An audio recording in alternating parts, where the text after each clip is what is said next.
अध्यक्ष महोदय, मेरा सवाल झारखंड में जो सिर्फ साहबगंज जिले में 1000 करोड़ के पत्थर घोटाले, जिसमें लगभग आधा दर्जन पहाड़ ही साफ हो गया महोदय, और पूरे राज्य में लगभग 20,000 करोड़ के खनन घोटाले से संबंधित है।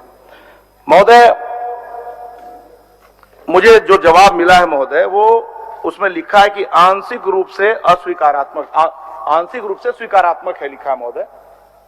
मेरा आपसे आग्रह है कि जो मुझे जवाब मिला है महोदय, अगर उसका आप आंकड़ा देखेंगे, जो आप देखेंगे महोदय, तो उसमें 2020-21 में जब आप देखेंगे तो जो एफआईआर हुआ है और उसकी जो संख्या है महोदय वो 274 है, और 2022-23 में जो एफआईआर हुआ है उसकी संख्या 565 है महोदय। मतलब इन 2-2.5 सालों के अंदर दोगुनी हो गई महोदय एफआईआर।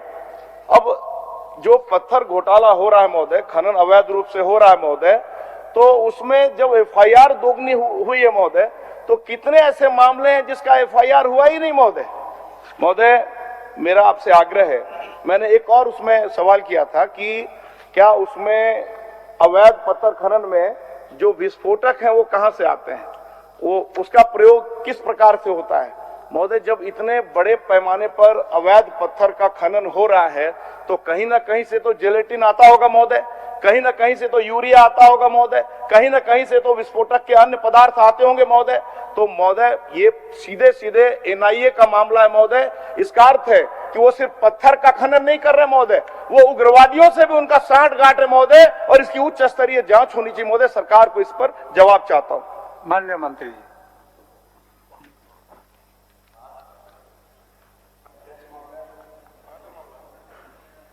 हम मूल प्रश्न में आते हैं अध्यक्ष महोदय। नहीं, पूरक जो है महोदय, मूल प्रश्न से ही आता है महोदय। इसलिए माननीय मंत्री महोदय से आग्रह करता हूं कि ये राज्य के सिर्फ खनन घोटाले का मामला नहीं है, राज्य की 3.5 करोड़ जनता के सुरक्षा का भी सवाल है महोदय। इसलिए मंत्री जी सीधे सीधे जवाब दें। मंत्री जी। बिल्कुल, माननीय सदस्य को सीधा ही जवाब दूंगा। और एक अध्यक्ष महोदय, सबसे पहली बात परसेप्शंस।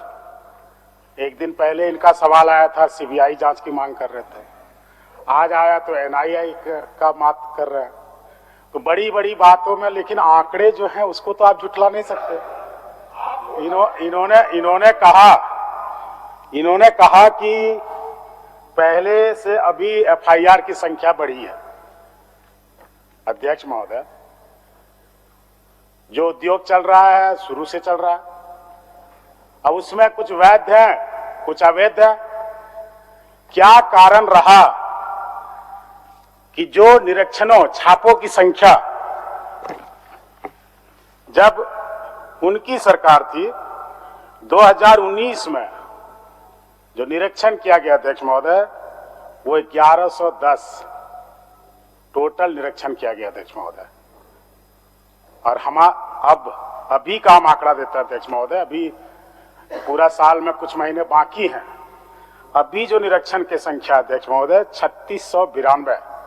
आंकड़े को देखिएगा अध्यक्ष महोदय, लगभग 3 गुना ज्यादा छापे मारे गए, और उसके फलस्वरूप जो अवैध पाया गया उस पर एफआईआर किया गया अध्यक्ष महोदय।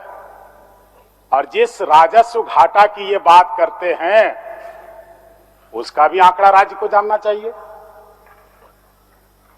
कि सरकारें उनकी भी थी, हमारी भी है। सिर्फ 3 साल का डाटा लूंगा, 16-17, 17-18, 18-19, 20-21, 21-22, 22-23 देख लीजिए अध्यक्ष महोदय, पूरे राज्य का आंकड़ा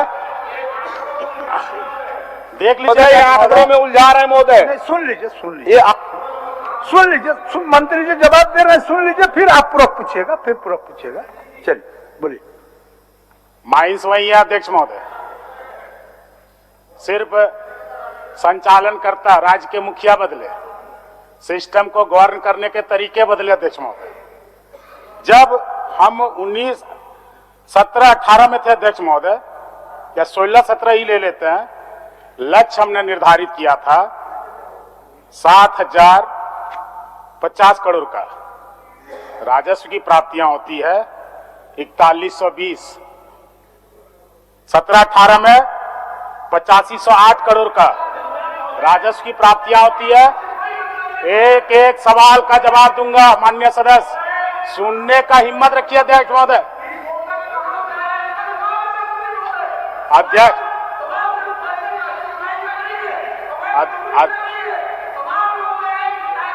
मैं चार धामों में से एक रामेश्वर धाम सहित तिरुपति बालाजी, कन्याकुमारी, मदुरई, मां मीनाक्षी देवी और श्री मल्लिकार्जुन ज्योतिर्लिंग का झारखंड में सबसे कम दर पर सब परिवार दर्शन लाभ का अनुपम अवसर। संपर्क करें मां कामाख्या धार्मिक रेल यात्रा, केसरी नर्सिंग होम, पहला तल्ला, पिस्का मोड़, रांची। वेलकम टू चाचा मामा दंगल। हास्य अदाकार संजय मिश्रा से गुजारिश है कि वह अखाड़े में कूदे और फुलटूस को ट्रॉफी से नवाजे। लगता है समाधि ले ली। अरे बुला रहे हैं। अरे बोल रहे हैं कि बुला लो।